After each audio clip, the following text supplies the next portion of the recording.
أعوذ بالله من الشيطان الرجيم. بسم الله الرحمن الرحيم. الحمد لله، الصلاة والسلام على رسول الله، ثم أما بعد. السلام عليكم ورحمة الله وبركاته. برادران و طلبگاران زبان عربی، الله تبارک و تعالی اولا یکایک ما و شما را توفیق عمل کردن به قرآن و سنت را نصیب بگرداند و الله سبحانه و تعالی از یکایک ما و شما راضی گردد با سبب عمل کردنمان با قرآن و سنت. آمین یا رب العالمین. الحمدلله که ما و شما 10 درس از زبان عربی گرفتیم و امروز درسی 11 را از سلسله درس‌های العربیت بین یدیک برای شما پیشنهاد میکنیم و درس 11 ما و شما هر کسی که کتاب دارد از صحیفه 40 شروع می شود و هر کسی که کتاب ندارد از ویدیو میبیند، پس ببیند که ما از کجا شروع میکنیم ترجمه کردن و خواندن را. پس صحیفه 40 شروع می شود یا از اینجا شروع می شود که الوحدة الثانی، یعنی که بخش دوم، الاسرة خانواده یا خویش و تبار نزدیک، الدرس خامس عشر، درس 15. حالا ما و شما از کتاب العربیة بین یدیک در درس 15 رسیدیم، اما سلسله درس های آموزش زبان عربی حالا ما و شما در درس 11 قرار داریم. پس میگوید که الاصوات و فهم المسموع. الاصوات یعنی که صداها، آوازها، و فهم المسموع و فهم مسموع، انسان شنونده، هر کسی که میشنود چی میفهمد. خوب با دقت باشید. میگوید که اولا الاصوات عین، یکم آوازی صدای عین. عین را تلفظ کردنش را چقدر متوجه باشید تا اینکه درست ترجمه اش بکنید. عین به حلق گفته می شود. عین. تدریب اول، التدریب الاول یعنی که تمرین و مشق یکم، استمع و اعید، میگه گوش کن و تکرار کن. پس حرف عین را چقدر با دقت باشد که چی طور تلفظ میکنم انا همین طور تلفظ بکنید. میگوید که عمر، عمر، عمار، عمار، علیکم، علیکم، عبدالله، عبدالله، العباس، العباس، عمه، عمه، سعد، سعد. پس این بود تلفظ حرف های عین، یعنی که حرف عین چی طور تلفظ کرده می شود در اول کلمه و در بین کلمه. و میگذاریم به تدریب دوم. میگوید که التدریب الثانی یعنی که مشق دوم یا تمرین دوم، استمع و اعید، گوش کن و تکرار کن. پس در اینجا کلمه ها را میارد. حالا اینها را معناهایشان، یا بعضی اینها معنا ندارد یا بعضی هایشان معناهاشون برای ما حالا در کار و لازم نیست. حالا فقط برای حرف عین و حرف همزه چی طور خوانده می شود این را برای ما و شما یاد می دهد و تعلیم می دهد. در بخش یکم هم گفته بودیم که الحمدلله که ما و شما تاجیک ها یا فارس ها در تلفظ کردن این حرف ها یگان مشکلی نداریم، اما بعض زبان ها و لغت های هست که در تلفظ این حرف ها مشکلات دارن. برای مخاطر چطور گفته بودیم که این کتاب بین الملل هست، تمام ملت و زبان و تمام گروه ها از این کتاب تعلیم زبان عربی میگیرن. برای همین خاطر این حرف ها را برای ما و شما پیشنهاد میکند. پس خوب متوجه باشید. پس این حرف عین هست و این حرف الف در بالایش همزه می باشد. عین و همزه. خوب متوجه باشید. عین به این طریق تلفظ کرده می شود. علیم، همزه باشد علیم، ای که ما و شما تاجیکا میگیم به مثل همون. علیم، خوب متوجه باشید. علیم، علیم، علیم، علیم. عتت، اتت. عرضها، ارضها. عسیر، اسیر. عتو، اتو. علم، علم. ببینید تلفظ حرف عین و الف به چه طریق می براید. پس این بود در اول کلمه. و در بین کلمه حرف عین و حرف همزه میگوید که یعمر، یأمر. وعد، وعد. یعوده، یعوده. سأل، سأل. تعلمون، تعلمون. سؤال، سؤال. ببینید در بین چطور تلفظ کرده می شود. و قسم سیوم حرف عین در آخر کلمه و حرف همزه در آخر کلمه. میگوید که جاء، جاء. اجزع، اجزع. اجزاع، اجزاء. ارجاع، ارجاء. جزع، جزع. یقرأ، یقرأ. پس این بود تلفظ حرف الف یا همزه و حرف عین. عین به قرطق به حلق گفته می شود و الف باشد آزاد، چطوری که ما و شما حرف ا میگوییم به مثل همین خوانده می شود. پس میگذاریم بعد تدریب بعدیش. در تدریب بعدی میگوید که التدریب ثالث، یعنی که تدریب سیوم. استمع و اعد، گوش کن و تکرار کن. در این چند آیت ها را میارد برای حرف عین. حرف عین رو چقدر متوجه باشید دوستان برای تلفظش که با حلق تلفظ کرده می شود. حتی اگر هر انسانی که با حلق تلفظ کرده نتواند یا حرف عین را همچون حرف همزه تلفظ کند، معنا را دیگر میکند، معنا تغییر مییابد. برای همین خاطر بسیار متوجه باشید. پس این آیه ها را میخوانیم. اولا سوره شرح آیت 5 و 6 می باشد. الله سبحانه و تعالی میگوید بعد اعوذ بالله من الشیطان الرجیم فإن مع العسر یسرا، إن مع العسر یسرا.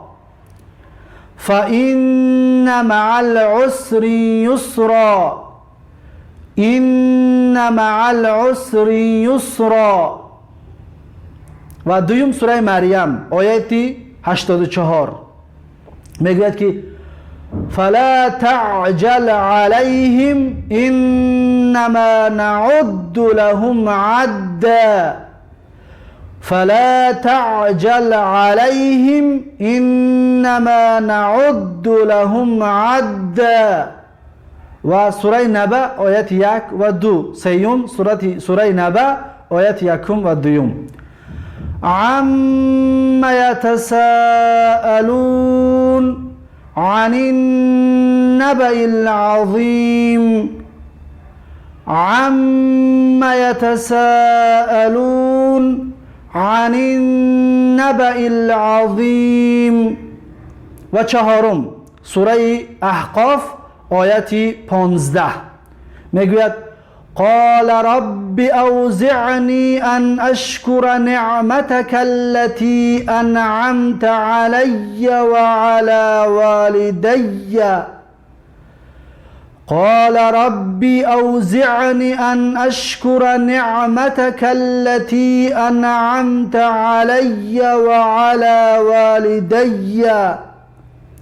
و پنجم و آخرین آیتی که میارد سوره کافرون از آیت 1 تا آیت 6، یعنی که همه سوره کافرون را میارد.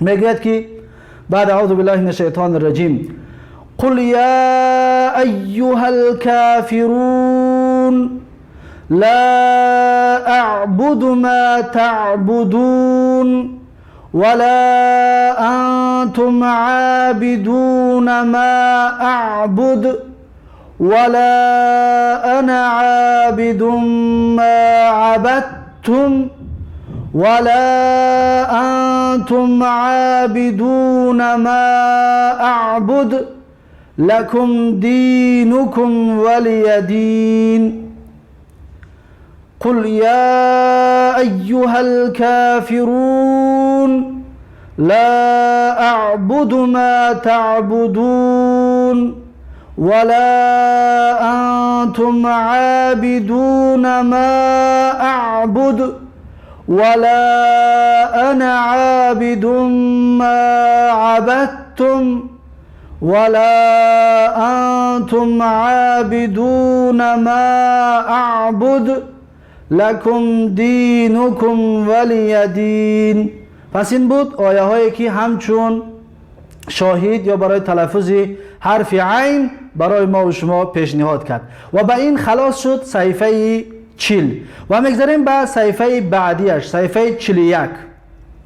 در صحیفه 41 میگه که الوحدة الثانی، یعنی که بخش دوم یا قسم دوم، الاسرة خویش و تبار نزدیک، خانواده، الدرس خامس عشر، یعنی درس 15. حالا ما و شما در درس 15 قرار داریم از کتاب العربیة بین یدیک، اما در سلسله درسای ما و شما حالا این درس 11 می باشد. پس در این صحیفه 41 میگوید که ثانیاً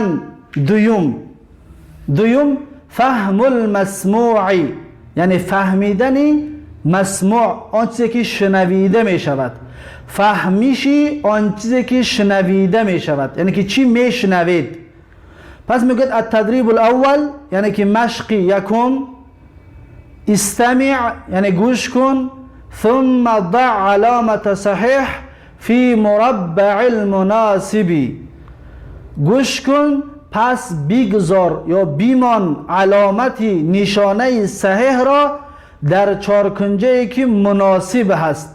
پس این صورت ها را ببینید شما، در پیش هر یک صورت یک چارکنجه‌ای هست. پس میگوید باید این کسی که صوت دارد، آوازی این کتاب را دارد گوش کند و چیزی که میشنود در اونجا علامت صحیح را بگذارد که کدامش است. مثلا میگوید رقم 1 یتوضأ یصلی، مثلا کدام کار کرده ایستاده است، یتوضأ کدامش است، یصلی کدامش است و در آن همونش علامت صحیح را میگذارید. همینطور تا به آخر این وظیفه خود شما است که کار بکنید. و هر کسی که بارها هم تکرار میکنیم، هر کسی که آوازی این کتاب را ندارد، پس در زیر اینها بنویسید که این چی کار کرده ایستاده است و اینش چی کار میکند و این کی هست و اینش کی هست، در زیرشون بنویسید، براتون فایده آور هست یا مفید می باشد.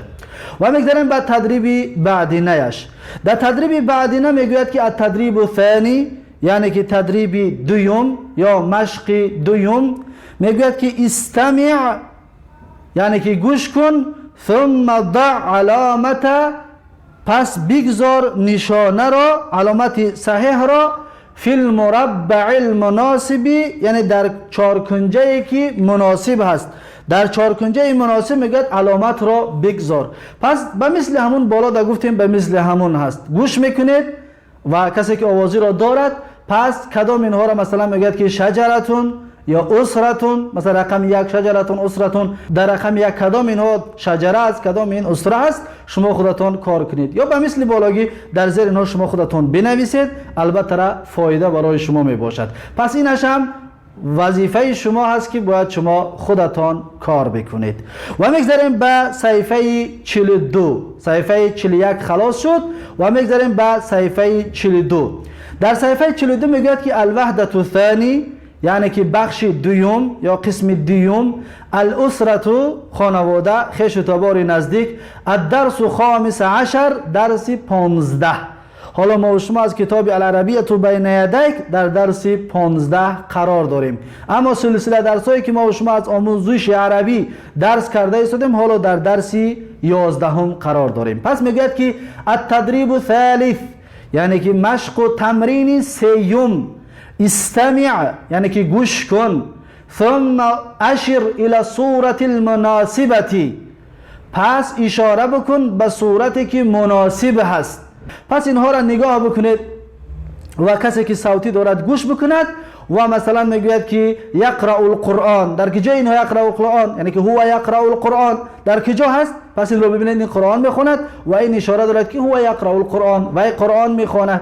یا تصلی الصلاة، مثلا نماز میگذارند. تصلی گفتیم برای زنها هست، تصلی یعنی که نماز بگذارد وی زن، پس این درجه اینها نماز گذاشته ایستادند. و مثل همین هرچه که در آواز میشنوید اون را نوشته بکنید یا اشاره بکنید یا که در زیر اینها بنویسید که این زنکا یا این مردها یا اینها چه کار در این صورت چی را میبینید، در زیرش بنویسید، البته را براتون فایده آور میباشد. و میگذاریم به صحیفه به تدریب بعدیش. در تدریب بعدی میگوید که التدریب الرابع، یعنی که مشق چهارم. در مشق چهارم میگوید استمع، یعنی گوش کن، ثم ضع علامت صحیح فی المربع المناسب، پس بگذار علامت صحیح را در چارکنجه‌ای که مناسب است. پس ببینید شما این صورت ها را در پیش هر یک کدامش چارکنجه ها هست، پس در این جای ها میگوید علامت صحیح را بگذارید. پس این رقم ها را شما خودتون حساب میتوانید بکنید که مثلا چطوری که به زبان عربی خونده بودیم 1 2 3 4 5 6 تا 6 حساب بکنید و همچنین در این صورت ها چیزی را که میبینید در زیرش نوشته بکنید. کسی که آوازی ندارد و کدام شما که آوازی دارید پس گوش کنید اشاره به کجا میکند و چی را میگوید و شما در آن علامت را بگذارید، در این چارکنجه ها علامت را بگذارید. پس این بود درسی صحیفه 42 از کتاب العربیه بین یدیک. و میگذاریم به صحیفه 43. در صحیفه 43 میگوید که الوحدة الثانی، یعنی که بخش دوم، الاسرة خانواده، الدرس 16، درس 16. حالا ما و شما از کتاب العربیه بین یدیک در درس 16 هستیم، اما سلسله درس‌های ما و شما، سلسله درس‌های زبان عربی که ما و شما درس کرده ایستادیم، حالا در درس 11 می باشیم. میگوید که الکلام، یعنی سخن، کلام. التدریب الاول، مشق یکم، تبادل السؤال والجواب مع زميلك كما في المثال. تبادلی یعنی که رد و بدل کن سوال و جواب را همراه هم درست، کما فی المثال، چطوری که در مثال میبینی. پس در اینجا برای ما و شما یک مثال آورد. المثال، مثال این میباشد که این احمد فی المسجد یصلی. پس ببینید در اینجا احمد المسجد یصلی، همین سه کلمه را در اینجا احمد را اول در سوال آورد که این احمد، یعنی که احمد در کجا هست یا کجاست احمد. طالب دیم گفت که احمد فی المسجد یصلی، احمد در مسجد نماز میگذارد. احمد فی المسجد یصلی، احمد در مسجد نماز میگذارد. پس این صورت دوم را خودتون باید کار کنید. فاطمه مصلی تصلی، اینش مؤنث است، مثلا که این فاطمه، فاطمه در کجا هست؟ فاطمه فی المسجد، نمیگوی که یصلی بلکه میگوی تصلی، زیرا که یصلی مردانه هست، تصلی زنانه هست. و مثل همین بدر نام آدم است، البیتی در خانه هست، یتوضا طهارت میکند. زینب نام دختر هست، الغرفتی اتاق هست، در خانه هست. تقرأ القرآن، قرآن را میخواند. ببینید زنانه که بود تقرأ، اگر مرد میشد میگفت که یقرأ القرآن. یا عادل نام مرد هست، مسجد است، یقرأ القرآن میخواند، قرآن را مذکر است، یعنی که مردانه هست. پس این بود تدریب یکم. و میگذاریم به تدریب دوم. در تدریب دوم میگوید که التدریب الثانی، یعنی که مشق یا تمرین دوم، تبادل الحوار مع زميلك كما في المثال، یعنی رد و بدل کن، علیش کن، دگرگون کن حوار را، یعنی گفتگو را همراهی هم درست، کما فی المثال، چطوری که در مثال هست. پس در اینجا برای ما و شما یک مثال میارد. میگوید که المثال، طالب یکم میگوید السلام علیکم، طالب دوم میگوید و علیکم السلام، طالب یکم باز میگوید ما هذه، یعنی چی هست این؟ طالب دوم میگوید هذه صورت اخی هو مهندس، طالب یکم در جواب سوالش میگوید ما شاء الله هر آن چیزی که الله خواسته باشد. بس ببینید در زیر این صورت فقط اخ مهندس بود. انا همین یک اخ و مهندس را انا همین قدر مثال ده آوردش تا اینکه اخت طبیبه را شما به مثل انا همین کار بکنید، والد معلم را همچنین به مثل همین، عم طبیب را هم به مثل همین، ابن طالب را هم به مثل انا همین کار میکنید که هر یک تامین را میگید السلام علیکم و علیکم السلام. مثلا امر را گفتنی باشید میگید که ما هذه، یعنی چی هست این؟ هذه صورتی عمی، این صورتی عمک من هست. هو مهندسون که عمک، هو طبیبون که عمکش چی است؟ طبیب می باشد. به مثل همین باقی مانده اینها را شما خودتان کار بکنید و شما خودتان حل و فصلش بکنید. پس این بود صحیفه 43 و میگذاریم به صحیفه بعدیش، صحیفه 44 از کتاب العربیت بین یدیک. میگوید که الوحدة الثانی، یعنی که بخش دوم، الاسرة خانواده یا خویش و تبار نزدیک، الدرس السادس عشر، یعنی درس 16. حالا ما و شما در درس 16 قرار داریم از کتاب العربیت بین یدیک. اما درس های ما و شما حالا این درس 11 می باشد از سلسله درس های آموزش زبان عربی. میگه که التدریب الثالث، یعنی که مشق سیوم، هاتی جملا کما فی المثالی، بیار یا بیده جمله را چی طوره که در مثال هست.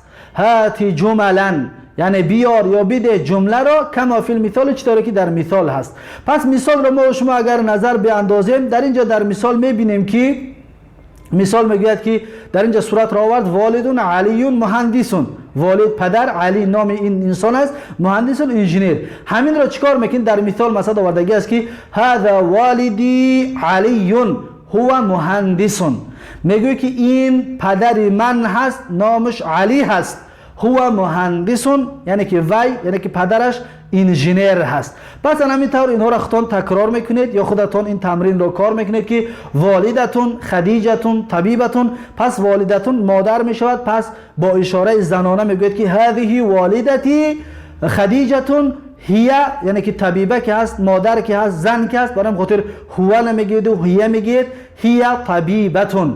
پس اخون سعیدون معلمون، اخت سعیدتون معلمتون، ابن بدر طالب، ابنتون ندا نام همین دخترک است، ندا طالبتون، عم حمزتون، حمزه نام این مرد در صورت بوده است، طبیبون.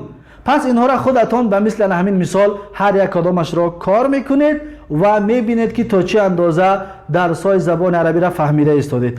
و میگذاریم به تدریب چهارم. میگه التدریب الرابع، یعنی که مشق یا تمرین چهارم. میگه تبادل السؤال والجواب مع زميلك كما في الامثله، یعنی که رد و بدل کن سوال و جواب را همراه هم درست کما فی الامثله، چطوره که در مثال ها هست. مثلا ما شما درس گذشته خواندیم که المثال یعنی که یک مثال، المثالین یعنی که دو مثال، اما الامثله را یکم بار خوانده استادیم. الامثله معنایش یعنی که مثال ها، سه مثال یا از سه تا بالا باشد این را امثله میگویند، یعنی که مثال ها.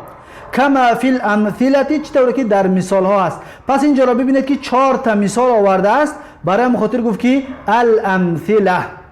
بعد در مثال یکم این صورت را ببینید، میگوید که المثال اول، مثال یکم، طلبه یکم میگوید که من هذا، یعنی کی هست این. طلبه دوم میگوید هذا احمد، این احمد است.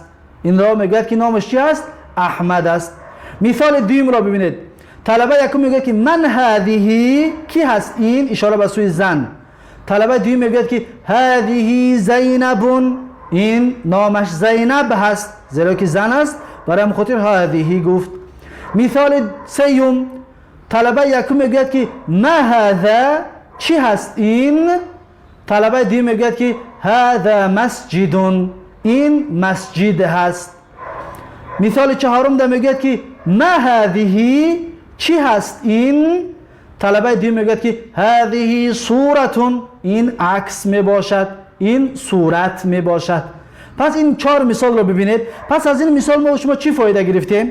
فایده همین است که من برای عاقل هست، برای انسانی که برای انسان استفاده برده می شود. مثلا که من هذا، کی هست این، یعنی که انسان را در نظر دارد.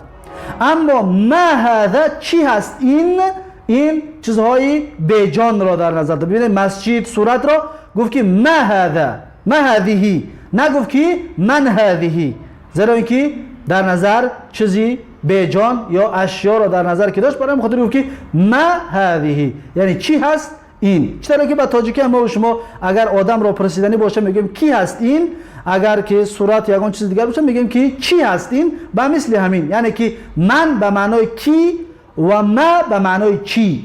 ما هذه یعنی چی هست این. پس این 4 مثال را خوب و فایدهش را در یادتان بگیرید. و میگذاریم بعد صورت‌های بعدینش. صورت‌های بعدی میگه لیلا، پس شما خودتون این را مثالش را باید کار بکنید. بگید که من هذه لیلا، مثلا شجرتون، ما هذه شجرتون، عمر، اسرتون، حمام، علی، قرآن، فاطمتون. پس همه اینها را شما خودتون دیگر کار بکنید، چطوری که در مثال ها دیدید، و چیزهای جاندارش را با من سوال بکنید و چیزهای بیجانش را با ما سوال بکنید و جوابش را پیشنهاد بکنید. پس این بود صفحه 44 و میگذاریم به صفحه 45. در صفحه 45 میگوید که الوحدة الثانی، یعنی که بخش دوم، الاسرة خانواده، خویش تبار نزدیک، الدرس 16، یعنی که درس 16. حالا ما و شما از کتاب العربیة بین یدیک در درس 16 رسیدیم، اما از درسایی که حالا سلسله درسایی که داریم در درس 11 قرار داریم. میگوید که التدریب خامس، یعنی که تدریب پنجم یا مشق پنجم، تمرین پنجم، تبادل الحوار مع زميلك كما في المثال، یعنی که رد و بدل کن، علیش رو تغییر بده، حوار را، گفتگو را همراهی همدرست، کما فی المثال، چطوری که در مثال هست. در اینجا یک مثال آورد برای خاطر گفت که فی المثالی، یعنی که در یک مثال برای ما شما پیشنهاد کرد. این مثال عبارت است از چی؟ صاحب کتاب میگوید که المثال، مثال همین است. میگوید که طلبه یکی میگوید هذا جدی عمار و هذه جدتی آمینه، این بابای من عمار هست و این مامه من آمینه هست. طلبه دیو میگوید که اهلا و سهلا. ببینید مثلا جدی عمار، جدتی آمینه، همین را در مثال در آورد. گفت هذا جدی عمار، این بابی من عمار هست، و هذه اشاره به سوی زن است، برای خاطر با اشاره زنانه آورد، جدتی مامه من آمینه هست. طلبه دیگه که اهلا و سهلا، یعنی که خوش آمدید.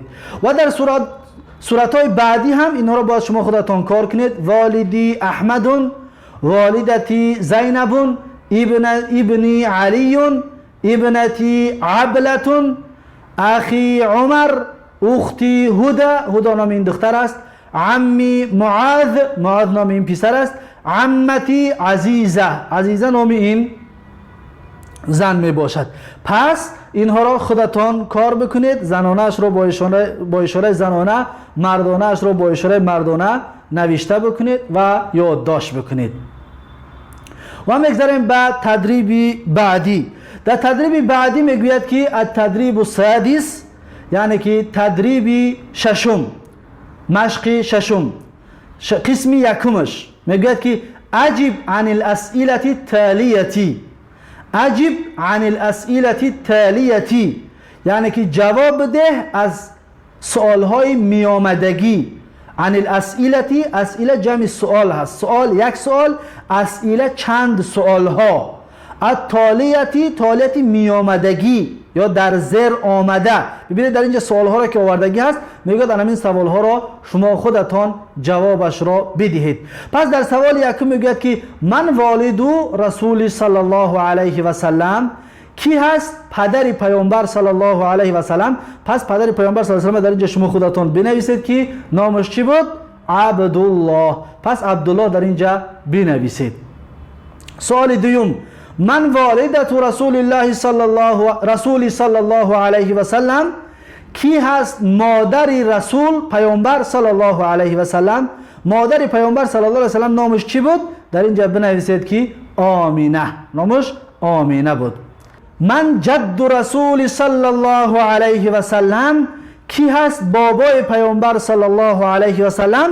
پس نام بابی پیامبر صلی الله علیه و سلم را در اینجا شما خودتان نوشته بکنید که عبدالمطلب. عبدالمطلب، نام بابای پیامبر چی بود؟ عبدالمطلب. ببینید ما و شما هم درسی آموزش زبان عربی با یاردم الله تبارک و تعالی گرفته ایستادیم و همچنین با خانواده پیامبر صلی الله علیه و سلم شناس و آشنا شده ایستادیم.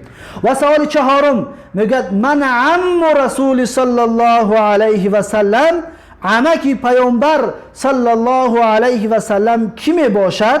عمکی پیامبر صلی الله علیه و سلم نامش چی بود؟ نامش العباس. می شود العباس یا می شود حمزه یا ابو طالب. اینها کی بودن؟ عمکای پیامبر صلی الله علیه و سلم. می شود در عمکش سه عمکش رو هم بنویسید یا یک تاش هم بنویسید کفایه میکند. میتونه بنویسید که العباس یا میتونه بنویسید که حمزه یا میتونه بنویسید که ابو طالب یا میشود هر سهش بنویسید تا اینکه بدانید که پیامبر صلی الله علیه و سلم عمکایش اینها می باشد. من ابن رسول صلی الله علیه و سلم، کی هست پسر پیامبر صلی الله علیه و سلم؟ نام پسر پیامبر صلی الله علیه و سلم چی بود؟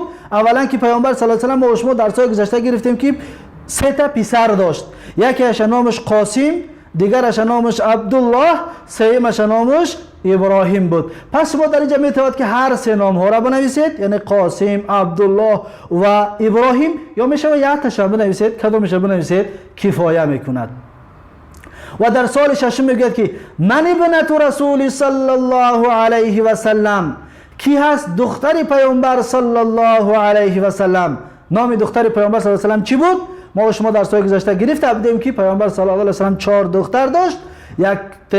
یک از دختراش فاطمه بود و دویمش رقیه بود، سومش زینب، چهارمش کلثوم. پس از این 4 دختر می شود هر چوش بنویسید یا یک تاش هم بنویسید کفایه میکند. و سوال هفتم من والدک، کی هست پدری تو؟ من والدک، کی هست پدری تو؟ پس ما و شما در سوال شد تا اینجا از پیامبر صلی الله علیه و سلم بود خلاص شد. انا اکنون سوال برای ما و شما است. من والدک، پدری تو کی هست؟ پس هر یک کدوم شما نام پدرتون بنویسید. مثلا من می‌نویسم که عبدالعلیم، نام پدرم عبدالعلیم و شما نام پدرتون نوشته بکنید. من جدک، کی هست بابای تو؟ بابای تو را نامش چی هست؟ پس در اینجا شما نام های بابیتون بنویسید. پس اگر که من بنویسم می‌نویسم که عبدالرحیم، نام بابای من عبدالرحیم. پس شما هم میتوانید که نام های بابای خودتون نوشته بکنید. من عمک، کی هست عمکی تو؟ عمک نامش چی هست؟ پس میتونید در اینجا نام های عمکتون را نوشته بکنید. مثلا میتونم که من نام عمکی خودم را نوشته بکنم که عبدالکریم. پس شما میتونید که عمکای خودتون یک تاش یا چند تاش را نوشته بکنید. من صدیقک، کی هست رفیق تو؟ این سوال هم چی برای ما و شماست. رفیقت کی هست؟ پس شما میشه که در اینجا نام رفیقتون را بنویسید. پس من همچنین میتوانم که نوشته بکنم که مثلا عبدالله، عبدالله رفیقم هست. من صدیقک، صدیق تو کی هست؟ دوست تو کی هست؟ رفیق تو کی هست؟ پس شما در اینجا نوشته بکنید. پس همه اینها ببینید که مردانه هست، یعنی که من والدک، من جدک، من عمک، من صدیقک، همش مردانه هست. پس اینجا نام‌های مردانه نوشته میشه. لیکن این سوال همچنین برای مرد هست. اگر که زن باشد میگه که من والدکی، من جدکی، من عمکی، من صدیقکی. پس اینها را فرقش را در سال گذشته بیان کرده بودیم و حالا در توضیح اینها داخل نمیشویم. و میگذاریم بعد تدریب ششم قسم دویمش ب، یعنی که دو. تبادل الاسئله والاجوبه مع زمیلک، یعنی که رد و بدل کن سوالها را و جوابها را همراهی همدرست. پس این بود درس امروزه ما و شما از کتاب العربیه بین یدیک و در اینجا درس امروزه را به پایان میرسانیم و یکایک شما برادران و دوستان و خواهران و شنوندگان گرامی و با عزت را تا درس آینده به الله تبارک و تعالی می سپاریم. درس آینده از کتاب العربیت بین یدیک از صفحه 46 ان شاء الله به سمع شما خواهیم رسانید. و بارک الله فیکم و جزاکم الله خیرا. و هر یک این درس را، هر یک کلماتش را به مثل نامهایتان حفظ بکنید و خوب متوجه باشید و همچنین تلفظش را هم درست بکنید تا اینکه درست تلفظ کرده بتوانید که میتواند که یک تلفظ در معنا خطا ببراید. برای این خاطر در تلفظ هم همچنین بسیار با دقت باشید. بارک الله فیکم و جزاکم الله خیرا و السلام علیکم و رحمت الله و برکاته.